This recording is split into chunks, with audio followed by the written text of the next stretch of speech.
qu'il vous est déjà arrivé de ne plus savoir pourquoi vous faites les choses, de fonctionner plutôt que de vibrer, de vous connecter plutôt à ce qui est raisonnable plutôt que de ressentir ce qui résonne à l'intérieur de vous? Moi, ça m'est arrivé plusieurs fois. Et mon intention pour vous, cet après-midi, c'est de vous emmener sur ce chemin de la décision, ce chemin du choix, ce chemin de l'audace et du courage. Bonjour à tous et toutes. Je m'appelle Laurence Boistet. Je suis coach notamment en transition professionnelle, mais pas que, parce que j'ai 24 années d'expérience dans les RH et je vais vous expliquer comment j'ai réenchanté ma vie au boulot. Je suis également globe-trotter, je vous expliquerai, vous allez voir ma petite histoire, et j'ai une âme fondamentalement aventurière. Et je suis aussi maman de 2 ados et compagne de mon mari maintenant depuis près de 18 ans. Le temps file.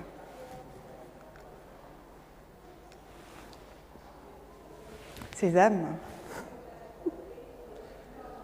ça passe pas. Ok.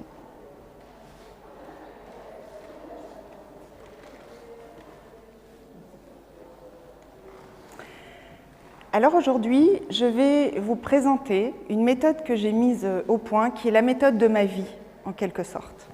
C'est la méthode Élan, qui sont les 4 principes fondamentaux qui donnent un nouveau souffle à votre vie professionnelle. Je vais vous emmener avec moi à travers ce programme. Forcément, sur les 4 axes, ce sont des grands moments de ma vie. Donc ma méthode, c'est ma vie en quelque sorte. Le premier principe de ma méthode Élan, c'est laisser émerger la légitimité de qui je suis. Qu'est-ce que c'est la légitimité? C'est qui je suis, qu'est-ce que je fais, qu'est-ce que je peux apporter au monde, en gros, pourquoi vous êtes là. Donc c'est vraiment aller se connecter à qui vous êtes en termes de talent, en termes de challenge, ce qui est un petit peu plus difficile pour vous, mais vraiment d'aller connecter à votre intériorité. Parce que moi, je pars du principe que si je ne me connais pas, je ne peux pas contribuer au monde. Et donc, la connaissance de soi, de savoir qui je suis, ce que je veux vraiment faire, pour moi, c'est fondamental. Et c'est ce par quoi j'ai commencé, très clairement. Il y a 20 ans, j'avais 30 ans, je vous laisse faire le calcul, j'étais au bout de ma vie. Je me souviens m'être dit à moi-même, Laurence, mais tu ne vas pas terminer ta vie comme tu l'as commencé. C'est pas possible. J'étais vraiment au bout de ma life. Et je me suis dit, mais qu'est-ce que tu veux vraiment? Très souvent, quand on se dit, qu'est-ce que tu veux vraiment? C'est beaucoup plus simple de dire, qu'est-ce que je ne veux pas? Et on n'ose pas aller vers ses rêves. Et là, je me suis dit, mais c'est quoi tes rêves, Laurence? À quoi tu rêves vraiment? Qu'est-ce que tu as vraiment envie? Et là, je sens que ça pique. Quand je dis que ça pique, c'est que ça brasse. Et je me dis, mais qui t'es toi pour rêver en grand, en couleur, c'est pas possible. Je me dis, allez, vas-y, allez, pousse-toi, vas-y, fonce. C'est super dur, parce que je me dis, ça va pas être possible. Donc je fais un pas en avant, un pas en arrière. Puis je me souviens, j'ai pris mon carnet, je me suis dit, allez, vas-y, vas-y, vas-y. Il n'y a personne, on ne te regarde pas, on ne t'écoute pas, c'est toi avec toi. Et je me lance. Et voilà ce qui émerge. Très clairement. Ça vous étonne? En tout cas, ce que je mets sur papier, c'est 3 choses. Je veux travailler dans les ressources humaines. J'ai besoin de lumière. Ah oui, j'ai oublié de vous dire que je suis belge. Donc c'est un peu comme si le ciel te tombe sur la tête toute l'année parce qu'il fait gris. Enfin bon, j'ai vraiment besoin de lumière. Et tant qu'à faire, pourquoi pas un peu de chaleur. Et donc je me dis, mais moi je rêve de ça en fait. Travailler dans les RH, avoir de la lumière, beaucoup de lumière, de la chaleur. Et je connecte à ce rêve d'aller dans ce type d'environnement-là. Wow! Et là je me dis, mais ça va pas être possible. Donc très très vite, il y a à nouveau les démons qui arrivent et qui disent, mais tu vas pas y arriver, c'est pas possible. En plus, Je ne suis jamais allée dans la Caraïbe à ce moment-là. Je ne sais même pas ce que c'est de mettre un pied dans l'eau chaude. Je ne sais pas si vous avez déjà fait cette expérience-là. Je sais que c'est un rêve, mais voilà, ce n'est pas très concret. Toujours est-il que je connecte avec ça. Et là, je me dis, mais c'est un truc de fou. Évidemment, quand je connecte avec ça, pardon, j'étais un peu trop vite, je sens une explosion à l'intérieur de moi, mais littéralement.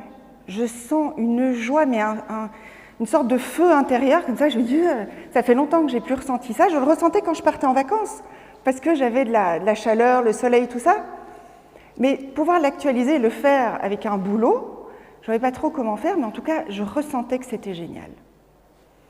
Et là, ce qui est assez incroyable, c'est que tout mon entourage me dit, mais t'as pas peur ? Enfin, comment tu vas faire ? J'ai dit, évidemment que j'ai peur. Je suis mais terrorisée de ce que j'ai créé, de ce que j'ai osé rêver. Je suis complètement terrorisée. Mais la douleur de rester était plus forte que la peur d'y aller. Je vais vous redire ça. La douleur de rester là où j'étais était plus forte que la peur d'y aller. Et j'y suis allée. Et la Martinique s'est imposée à moi. C'est quand tu es sur ton chemin, mais tout conspire à te suivre. Paulo Coelho. Et là, il y a des possibilités au niveau de la Martinique. C'est assez extraordinaire ce qui se passe.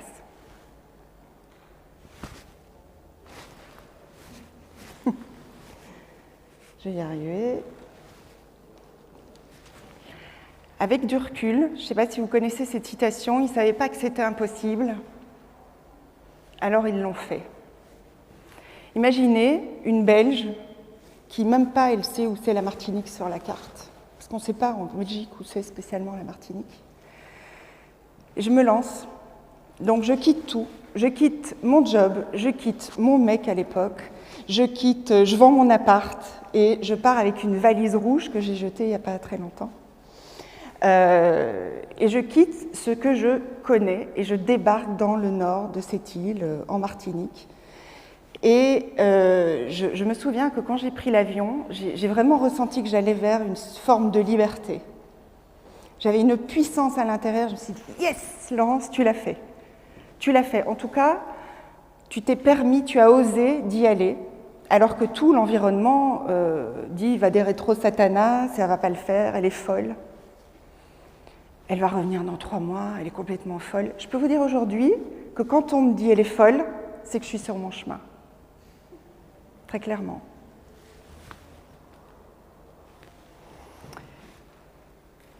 À ce moment-là, donc je trouve, j'ai mon job, je suis complètement, vraiment, je me réveille le matin, je me dis, ben, c'est le rêve, je vis un rêve éveillé, littéralement.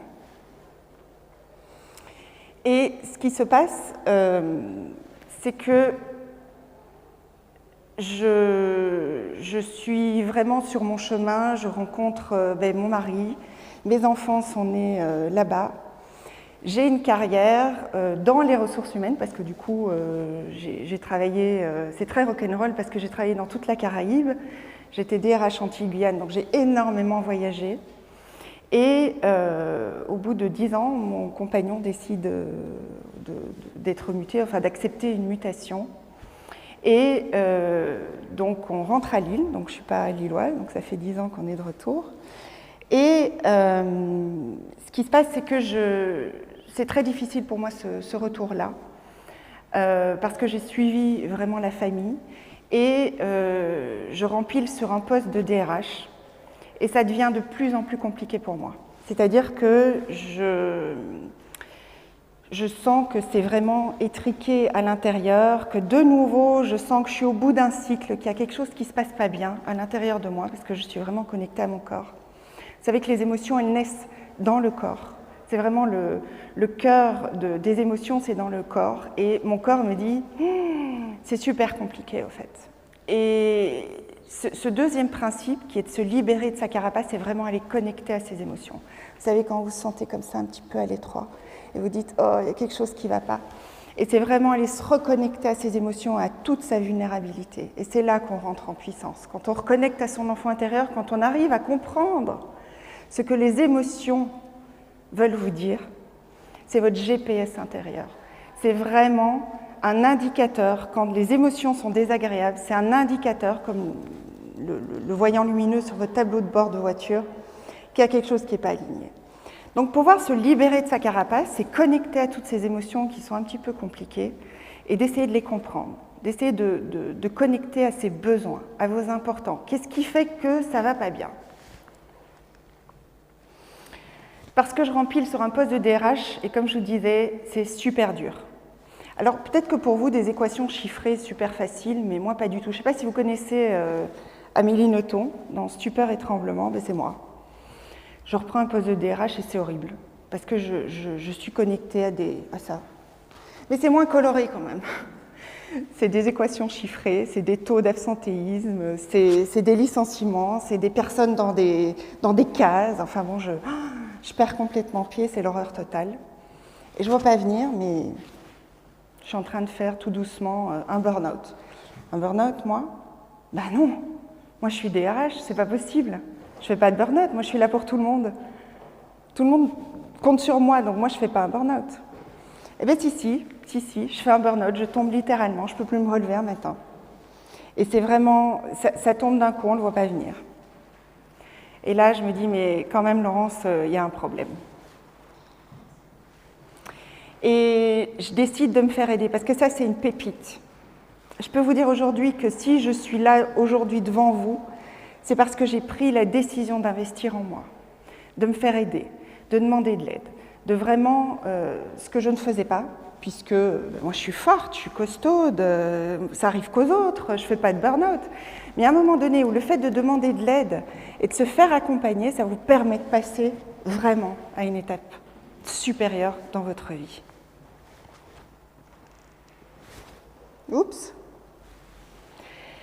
Et quand je me fais aider, je me dis, bon, mais c'est bien cette histoire de DRH, c'est super, mais qu'est-ce qui se passe? Qu'est-ce qui fait que là, t'es de nouveau pas bien? Et je me repose les bonnes questions. Et je me dis, mais qu'est-ce que je fais vraiment bien dans ce poste de DRH? Vous l'aurez compris, c'est pas l'administration, les chiffres et tout ça, c'est vraiment d'accompagner les gens. Et quand je me fais aider par un coach, je réalise que ce que j'aime vraiment faire, c'est d'accompagner. C'est que dans les faits, ce que je peux constater, mais ce n'est pas dans la tête, ce que je constate, c'est que quand les collaborateurs, les managers, les directeurs ne vont pas bien, qui rentrent dans mon bureau, ils ressortent complètement énergisés. Et je me dis, mais ça, c'est mon super pouvoir. Donc je me dis, moi, c'est ça que je veux faire. C'était en 2013. On parlait un peu de coaching, mais pas trop. Et puis je commence à regarder un petit peu ce que je peux vraiment faire par rapport à cette super pouvoir que j'ai. Et je décide de me former. Donc j'entame une école de coaching et je décide d'être vraiment actrice de ma vie. De plus du tout laisser les événements décider pour moi. Quand je dis les événements, c'est l'environnement. C'est-à-dire, j'étais en poste et à ce moment-là, je décide vraiment, donc je suis en CDI, de faire ce que je sais le mieux faire, c'est-à-dire accompagner, et je m'arrange pour me débarrasser de ce qui était vraiment très dur pour moi et qui devait néanmoins être fait, ça devait quand même être fait, et je décide vraiment de créer ma réalité en poste. Et je commence à accompagner, je commence à faire des petites formations en entreprise, évidemment j'en parle avec le DG, et là je me dis mais ça marche, en fait je ne suis pas obligée de m'ennuyer au boulot, j'en fais vraiment un terrain de jeu. Et là, je sens que je redeviens actrice de ma vie. Je me dis, mais c'est top. Et je continue sur cette voie-là, et c'est vraiment génial. Ça veut dire que je reprends vraiment tout mon pouvoir et toute ma puissance. Et ça, c'est vraiment une pépite pour moi. C'est de vous dire que tout est possible dès lors que vous avez une clarté. Parce que si ce n'est pas clair, si vous ne savez pas qui vous êtes, si vous ne savez pas quel est votre terrain de jeu favori, c'est très difficile de pouvoir réenchanter votre vie au boulot. C'est un peu ça le principe. Donc je redeviens actrice de ma vie. Évidemment, je passe à l'action. Je vous ai dit que forcément, je redeviens étudiante, donc j'apprends. Je fais du coaching dans l'entreprise, je fais du coaching en dehors de mon temps de travail. Et encore un indicateur extraordinaire, c'est que quand vous êtes dans votre mission de cœur et de vie, ce pourquoi vous êtes fait ici sur Terre, c'est ma croyance, vous avez une sorte de compression du temps. C'est-à-dire, moi, je bossais temps plein, j'étais pas, je bossais peut-être 50 heures semaine, et le soir, je faisais mes coachings, et j'étais réénergisée, j'étais comme ça, je sautais comme ça. Je dis, bon, ben, on va reprendre une journée, et il était déjà 21 heures, et j'étais complètement, mais allumée de l'intérieur. Et je me dis, yes, t'es vraiment sur ta voie. C'est vraiment ça ton truc, en fait. Ça, c'est encore une pépite, c'est un indicateur. Donc je continue, j'exerce, j'expérimente, j'ose, j'y vais, je fonce. Et puis, je me connecte vraiment à ma nature profonde. Et vous l'aurez compris, je commence vraiment à m'amuser. Et ce quatrième principe, il est aussi fondamental. C'est-à-dire qu'on a cette croyance que le travail, c'est de la douleur. Mais c'est plutôt la perception que vous en avez. Et le fait de pouvoir être acteur de votre vie, c'est y mettre les ingrédients qui sont importants pour vous. Par ailleurs, je suis aussi ambassadrice, j'arrête de râler au boulot. En général, ça fait rire tout le monde, mais c'est très sérieux. Et à ce moment-là, vous n'êtes plus du tout victime de rien ni de personne. C'est là que vous reprenez vraiment les rênes et c'est super puissant. Donc l'idée, c'est d'aller vraiment s'amuser, aller connecter à votre créativité, parce qu'on est des créateurs, on n'est pas des consommateurs, et vous pouvez créer la vie qui vous ressemble. Mais encore une fois, vous l'aurez compris, c'est une fois que vous savez vraiment qui vous êtes, ce que vous voulez vraiment faire, et peu importe ce que c'est votre super pouvoir. Mais un super pouvoir, ça ne vient pas des astres, c'est vous à l'intérieur. C'est aller vraiment chercher votre brillance à l'intérieur, parce qu'on est tous brillants. On a besoin d'aide pour aller révéler tout ça. Et moi, j'ai repris vraiment mon âme d'enfant. Parce que je prenais ma vie trop au sérieux. Tout était trop sérieux, en fait. J'avais une famille, enfin j'ai une famille, et je me suis dit, mais non, moi maintenant je veux m'amuser. Donc là, vous me voyez là aujourd'hui, mais je portais un masque. J'étais très rigide, j'étais très corporate, et c'était pas possible d'être drôle. Dans mon dernier poste, il y a les collaborateurs qui disaient, mais il est perché, le RH. Mais c'est pas pour autant que je faisais pas les choses sérieusement. C'est que je permettais aux autres aussi de faire des erreurs, de pouvoir s'amuser, surtout faire des erreurs, s'il vous plaît. Faites des erreurs. C'est quand on fait des erreurs qu'on peut innover. Si vous ne donnez pas le droit à l'erreur, vous ne pouvez pas avancer, évoluer et grandir. Donc, à 50 ans, j'ai retrouvé mon âme d'enfant et c'est extraordinaire. Bien sûr, j'ai quitté le monde de l'entreprise, j'ai créé mon propre cabinet de coaching et d'accompagnement en plein Covid, parce que j'ai fait un PSE, j'étais dedans. Et je me suis dit, super, encore une géniale opportunité de pouvoir te réinventer, Laurence. Et là, je me suis dit, mais je veux vraiment contribuer, impacter le monde avec mon histoire, qui est vraiment mon histoire, c'est pas du bullshit, vraiment pas. Ma méthode Élan, je l'ai construite parce que je me suis dit que je ne pouvais plus du tout garder ça pour moi et que j'ai le devoir de le partager. Vraiment. Et j'ai envie de dire aujourd'hui que si vous voulez réenchanter votre vie au boulot, ben c'est maintenant. C'est maintenant ou jamais. Je vous remercie pour votre attention. Merci.